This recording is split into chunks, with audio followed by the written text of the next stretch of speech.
All right, so Unit 11, Lesson 1, we're going to be talking about using the Free Select tool in GIMP today. So let's go ahead and dive into the lesson introduction here. So for this lesson, we're going to talk about selection tools. We're going to learn how to create an adjustment layer, use an alternate method for Free Select, use the Free Select tool, use the Scissors Select tool, and use the toggle quick mask command. These will all be things that you will recognize from our previous unit before the midterm with some of the selection tools that we used there. So let's go ahead and get started. Don't forget that we have a vocabulary page that will help you out with a lot of the tool names, the layer names. These are all wonderful things to focus on, especially when you are taking the quiz. So make sure that you are reading through these vocabulary words and trying to memorize as many as you can. You don't have to memorize all of them, but just get familiar with them. All right, so we're going to take a look at the Free Select and the Quick Mask here. So the Free Select tool, it kind of looks like a lasso. I've referred to it as the lasso tool, but it's actually called Free Select, so trying to change my vocabulary there.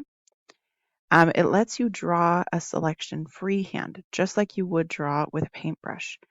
The shape that you draw becomes the shape of the selection after that. Some of you use this with the last unit project in Unit 10, just drawing around the shape of the object in your image. It gives you the freedom to create a selection of any size and shape that you want to draw or trace. So yeah, it looks like the lasso tool. It's very helpful. So it may be difficult to trace complicated selection shapes. Here are some tips. Use the Add to the current selection button to draw and connect several small selections together. This way you don't have to select everything at once. When you're drawing a selection with the Free Select tool and then let go of the mouse button, you can click and drag the circle at the end of the line to change the line's shape. So if you let go of it, then you can just move it along if you need to move it somewhere. Like if you had a really complicated piece, you started out drawing like a half a circle thing, and then you wanted to go on a straight line, you could just let go of the mouse and then move that circle down. If there are gaps in your selection, use the Add to the current selection with the Free Select tool to draw a circle around the gap. It will add it to your selection. To cancel a selection, you can, to start again, click on Select, None, or do Shift Control A. Those are all really cool tools, and I'll show them off in a little bit. You can use a quick mask to change a selection. So when you toggle the quick mask on, the area outside of the selection, the area not selected, turns red. This makes it easy to see the places along the edge of the selection where you included parts of the image that you do not want. Kind of like right here, where it's a really dark area, that you would probably want to remove that part. And then you'd use the paintbrush tool to add or subtract from the selection. So instead of, using the lasso tool, you would get the paintbrush tool just to add on to that mask. It's really fun to do this one. Makes things a lot easier for you. When you toggle on the quick mask, the brush colors are limited to black and white. When you paint with the black colored brush, it removes part of the selection. When you paint with the white colored brush, it adds it to the selection. So instead of using an eraser and a paintbrush, you just use the paintbrush and switch between black and white. All right. So we'll jump into a little bit more information here. So we've got our instructions here. We're going to follow along. I'm going to do a split screen here so that I can get to this. Here we go. All right. Got my instructions on this side. I really like using the split screen because it makes it a lot easier for me to know what I'm supposed to be doing. So I'm going to go open up an image. And I'm going to be going to File, then Open. And I'm going to my Image Design Data folder, Unit 11, and I'm getting the leaves file here. Now they want me to save it as a .xcf, so I need to make sure that I go File and then Save As. Go to my student folder, Unit 11, and make it leaves.xcf. Now this is a practice one. This is not going to be the final one that you do. This is just for you to practice. So in the toolbox, I'm going to use the zoom tool to zoom in, and I'm going to do it in the lower right corner. There we go. Use the free select tool, and then they want me to click at the point where the stem meets the leaf and drag to trace the leaf's edge. Stay as close to the edge to get the details. So I'm going to click, and you see if I just click once, then it does a straight line for me. But if I click and drag, if I click again, it'll let me adjust those points. So you could do this all the way along if you wanted to, but because I want it to be curved, I'm going to do it a little differently. So I'm going to do select, and I actually have to connect these first. Select and then none. And I'm going to click and drag and run along the edge of this.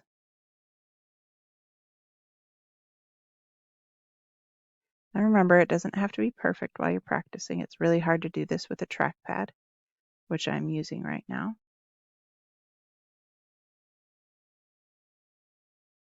There we go.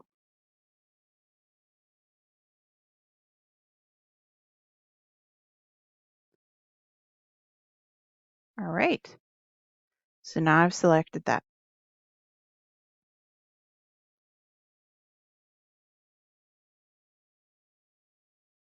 So we'll fix this up later, but I like this so far. It's looking cool. Okay, so I'm gonna move on to the next activity. And it wants me to smooth the edge of a selection. So now that I've selected, I'm gonna go select the toggle quick mask. So I go to the select menu and toggle quick mask.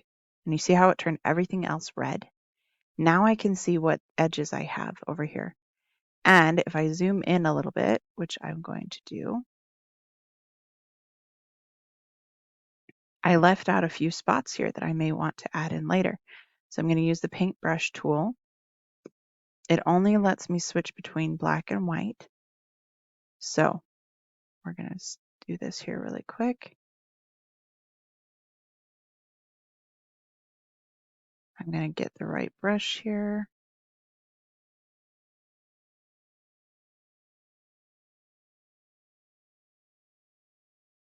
Hardness 100. Okay, that's cool. And I'm going to change the size of the brush to 4. And in the toolbox, set the foreground color to black.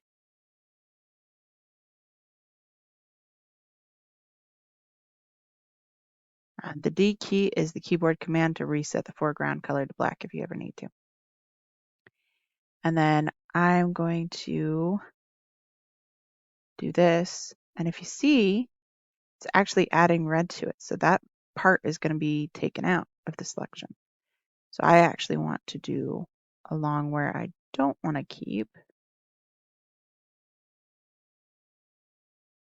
Click and drag. And you can do little clicks as well. You don't have to make it one long click and drag. Little clicks are just fine. And you can adjust the brush to whatever size you want. So let's say that you were doing a small portion, a really small spot, and you wanted to get just the right amount, then you could totally zoom in further and do even smaller.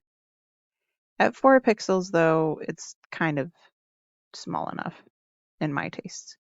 But everybody has their own taste. And oh, I messed up. There's some spots that I want to keep of that later. So I'm going to have to go back and do this with the Select Paintbrush tool, which is just changing the color to white. But I think we're going to do that in the next activity. So I'll leave that for them. Okay, so I've cleaned it up quite a bit. I'll catch this top edge here. And I think that looks good. Looks much better than before. So I'm going to go to Select and then take off the Toggle Quick Mask. And you'll see how it selected it instead. So there's even some spots over here that I may want to take out too. So I'll turn on that, go to Select, Toggle Quick Mask. And I want to take out these spots as well. So it's always good to switch between so you know what you're looking at and what you're keeping. All right. So now I'm going to change the foreground to be white.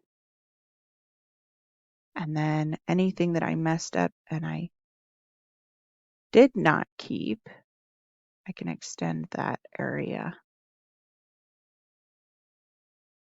I think that I did that right. And now let's see if I wanted to keep the stem, I could do the same thing.